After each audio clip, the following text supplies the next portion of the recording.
Assalamualaikum warahmatullahi wabarakatuh. Selamat pagi, salam sejahtera saya ucapkan. Perkenalkan, nama saya Madinatul Munawwaroh SPD MKM. Saya merupakan dosen tetap dari program studi Sarjana Terapan Keperawatan Anestesiologi di Universitas Bakti Kencana. Video ini merupakan rekaman dari proses pembelajaran saya untuk memenuhi salah satu unsur PDD UKTPT dari sertifikasi dosen.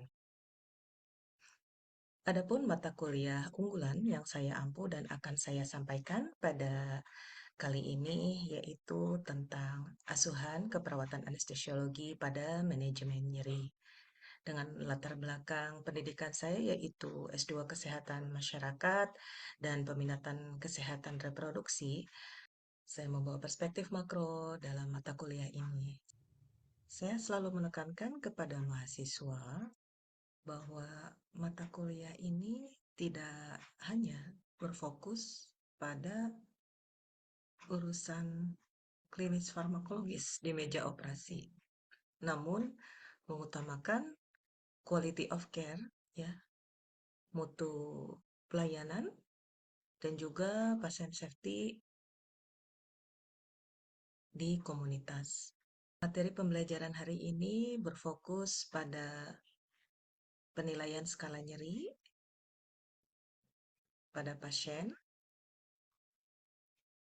dan juga penata laksanaan ataupun manajemen nyeri pada pasien pasca anestesi umum yang diintegrasikan langsung dengan dua penelitian saya dalam proceeding saya, yaitu skala nyeri pada pasien dengan pasca kuretase dengan anestesi umum serta tata laksana manajemen nyeri pada bedah mayor, serta hilirisasi pada pengabdian masyarakat yang berbasis didanai oleh Hibah Dikti atau Kemenristek Dikti yang saat ini masih berjalan, yaitu program Early Warning System yang berbasis kepada masyarakat.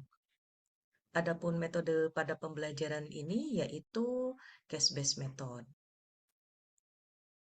untuk melatih proses berpikir kritis dari mahasiswa. Mari kita saksikan pembelajarannya bersama-sama. Ya, Assalamualaikum warahmatullahi wabarakatuh. Waalaikumsalam warahmatullahi Waalaikumsalam warahmatullahi wabarakatuh. Ya, wabarakatuh. gimana kabarnya hari ini? Yang Sehat ya? baik Ibu. Alhamdulillah Alhamdulillah baik Ibu. sehat. Ya, jadi hari ini apa namanya kita akan belajar tentang askan nyeri ya, askan nyeri tentang tata laksana ya, tata laksana nyeri sesudah dilakukan anestesi umum ya maupun regional gitu ya, dan juga tentang penilaian skala nyeri ya pada pasien. Oke, izin share screen ya.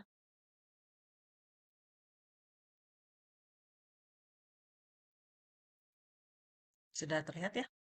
Sebelumnya Ibu ingin menyampaikan dulu Sudah bahwa Ibu. ya, oke.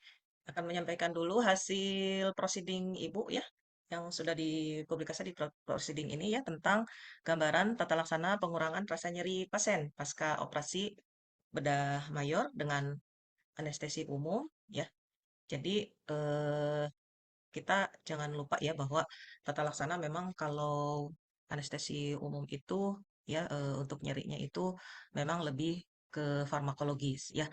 Namun di sini jangan lupa bahwa kita sebagai penata anestesi juga harus memberikan ya pengurangan rasa nyeri itu dengan non farmakologis juga gitu ya.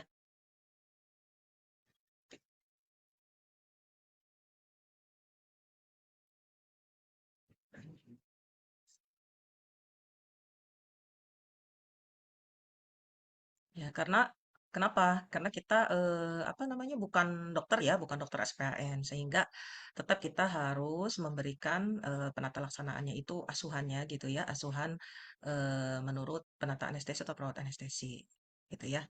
Kemudian selanjutnya Ibu akan munculkan lagi hasil proceeding Ibu. Sebentar.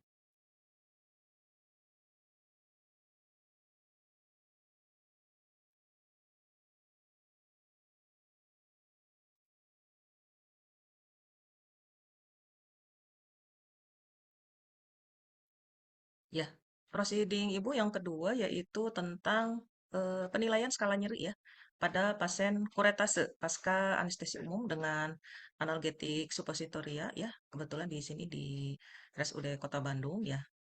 Nah, ini eh, bahwa kita sebagai penata anestesi juga penting ya mengetahui dan memahami bagaimana kita menilai skala nyeri pada pasien pasca kuretase ya. Pasien pasca kuretase ini kan masuknya adalah ke dalam bedah objin gitu ya.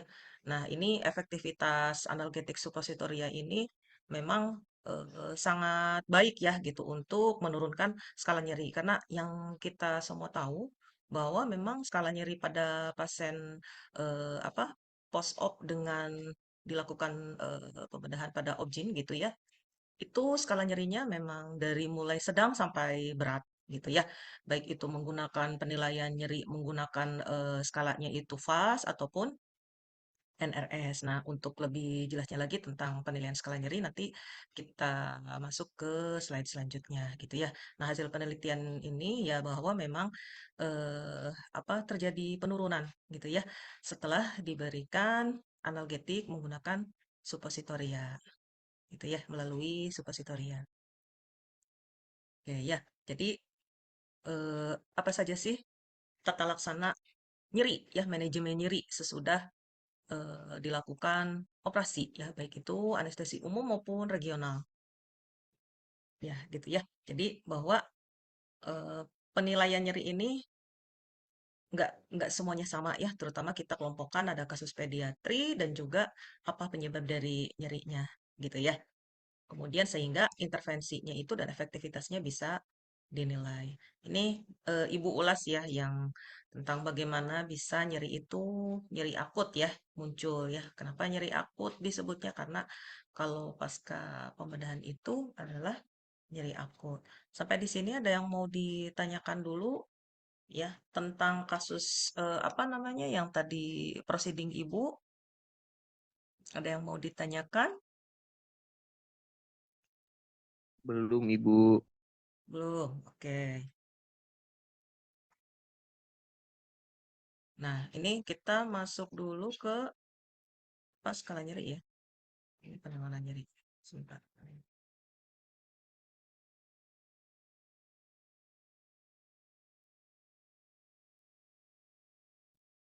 Ya, untuk definisi nyeri kan kita sudah tahu semuanya bahwa nyeri merupakan pengalaman sensorik dan emosional yang tidak menyenangkan ya, yang berhubungan dengan adanya atau potensi rusaknya jaringan atau keadaan yang menggambarkan kerusakan jaringan tersebut. Ya, teori-teorinya. Nah, ini untuk mengukurnya ya, Face Pain Scale itu 3 sampai 15 tahun, occur. Manchester Pain Scale, Computer Face Scale, Sydney Animated Facial Expression Scale. Kemudian yang tadi sudah Ibu jelaskan yang memang digunakan pada penelitian Ibu yaitu menggunakan Visual Analog Scale ya, FAS ya.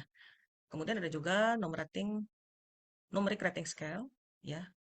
Juga kita melakukan penilaian nyeri itu observational comfort scale ya, face, leg, activity, cry, consolability. Ya, ini untuk bayi ya sampai anak-anak atau pakai CHOPS ya. Ini juga untuk anak-anak.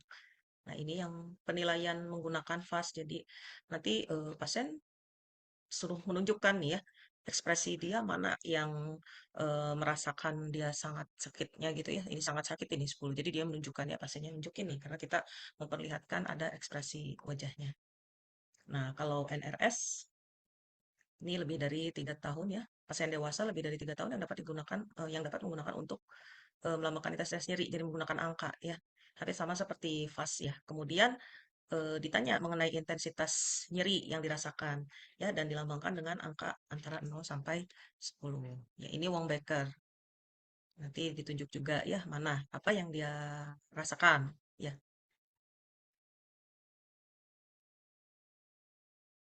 Ini harus dinilai ya kewaspadaan, ketenangan, ya distres pernapasan, menangis, pergerakan, tonus otot, tegangan wajah, tekanan darah basal, denyut jantung basal ya.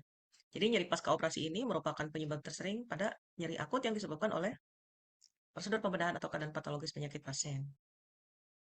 Nah, manajemen nyeri yang kurang adekuat disebabkan oleh beberapa faktor ya, sensasi dan pengalaman nyeri yang berbeda pada tiap individu.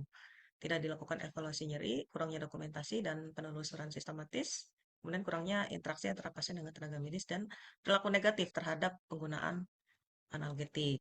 Ya, penanganan nyeri pasca bedah yang tidak adekuat juga akan menimbulkan masalah bagi pasien. Ya, antara lain mobilisasi dini akan terganggu, menimbulkan gangguan pernafasan, penyembuhan lukanya yang lambat, kemudian juga akan menimbulkan trombosis vena dalam ya atau deep vein thrombosis akibat tidak adanya mobilisasi.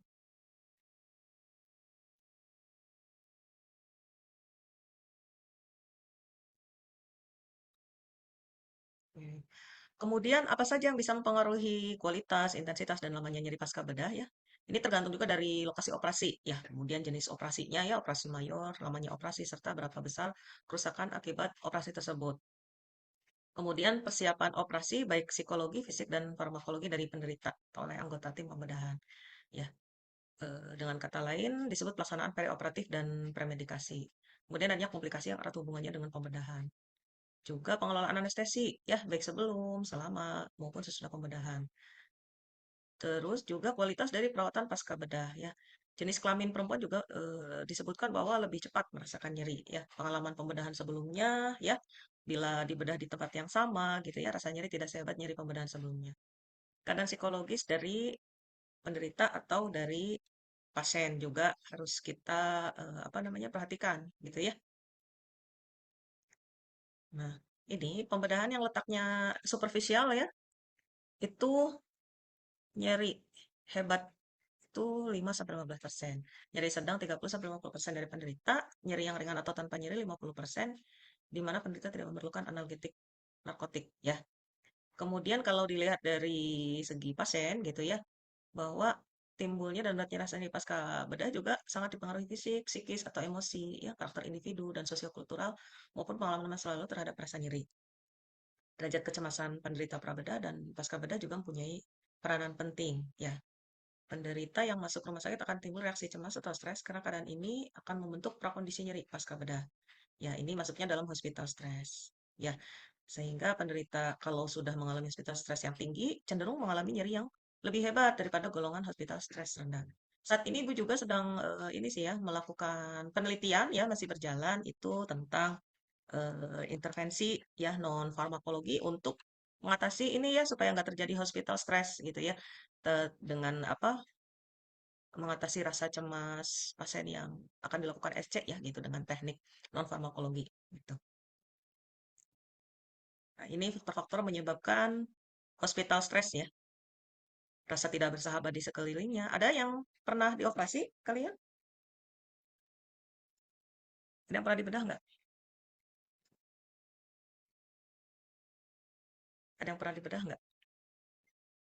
Jihan pernah dibedah Jihan? Pernah Jangan Bu, sampai waktu sih ya. itu ada, Oh pernah. pernah Bu, tapi anestesi Heeh. lokal waktu itu. Oh anestesi lokal. Yang anestesi umum, tapi tetap aja ya anestesi lokal juga itu biasanya apa sakit ya tetap ya. Sesudahnya tuh akan terasa rasa nyeri, jadi tetap diberikan analgetik sebetulnya.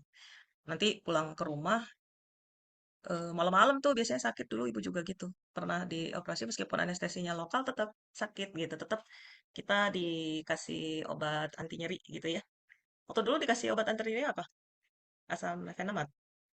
Hmm, Kalau nggak Masih ingat salah nggak? itu NSAID sih Bu. Oh, Hmm, NSAID ya. NSAID. Ya, jadi memang teknik, apalagi teknik anestesi umum ya, gitu, ataupun regional, itu akan terasa sekali gitu ya. Belum lagi stres di ruang kamar operasi gitu ya, itu bisa meningkatkan skala nyeri gitu ya. Nah, tadi sudah Ibu jelaskan bahwa penata laksanaan eh, pasca nyeri bedah ini ya menurut WHO kan ada tuh step ladder ya, 6 step ladder. Nah, tapi kita juga jangan lupa ya bahwa karena kita ini calon penata anestesi sehingga kita tidak hanya berfokus penata laksanaannya itu pada apa farmakologinya saja gitu. Nah, berdasarkan tadi hasil penelitian Ibu nih, apakah sepenting itu gitu loh bahwa melakukan manajemen nyeri pada kasus-kasus obgyn gitu? Apa kira-kira eh, yang harus dilakukan gitu ya supaya tidak muncul apa namanya nyeri yang kronis ya gitu nyeri yang kronis setelah dilakukan anestesi umum tadi gitu silakan.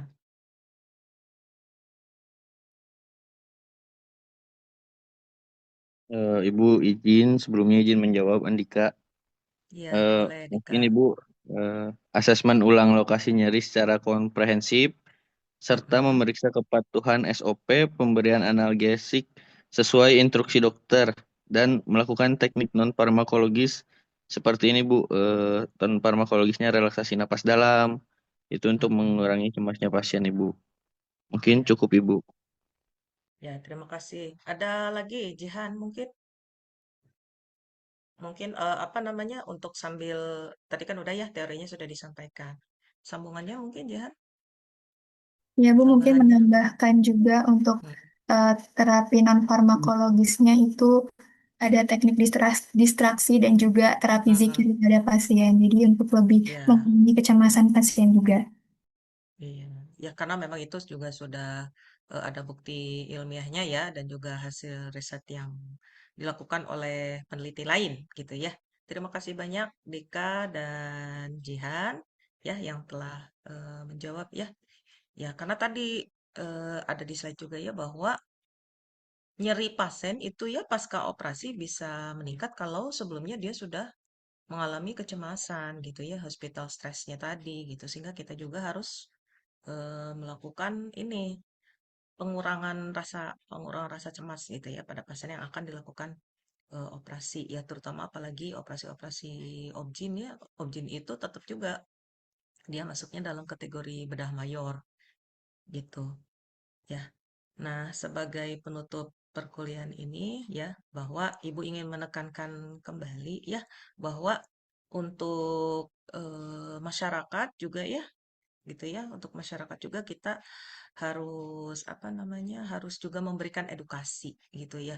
Jadi bukan berarti masyarakat itu boleh secara bebas ya membeli obat anti nyeri. Jadi memang harus mematuhi gimana apa yang diberikan ya diberikan apa namanya resep ya resep oleh dokter ya instruksi oleh dokter gitu ya. Jadi apa pemberian obatnya? Jadi nggak boleh kita juga sembarangan gitu ya untuk membeli obat anti nyeri gitu karena aduh kok tiba-tiba saya rasa nyeri nih gitu ya. Jadi nggak boleh seperti itu. Kita harus juga memberikan edukasi gitu ya. Nah, masyarakat di sini siapa ya? Keluarga pasien diberitahukan ya. Tuh, nah ini juga Ibu saat ini masih berjalan ya. Alhamdulillah mendapatkan hibah Pengmas Dikti ya tentang CEWS tadi ya. Jadi harapannya masyarakat awam itu dia bisa mengetahui dan memahami bagaimana tata laksana untuk apa namanya untuk menilai kalau ada kegawat daruratan di sekitar lingkungannya gitu ya. Nah, nanti ini untuk asesmen penilaian ya pada mata kuliah Askaniri ini nanti apa namanya unsurnya itu ya kalian pasti udah dijelaskan juga di awal oleh Ibu ya karena Ibu sebagai koordinator itu nanti akan ada UTS UAS ya. Persentasenya adalah 30%. Kemudian nanti kalian uji praktikum ya. Ujian praktek di kampus 2 ya. Gitu. Itu 40% ya. Lumayan tinggi. Sengaja Ibu persentasenya tinggi. Kemudian tadi kita membahas tentang kasus juga ya. Itu sebanyak 30% ya.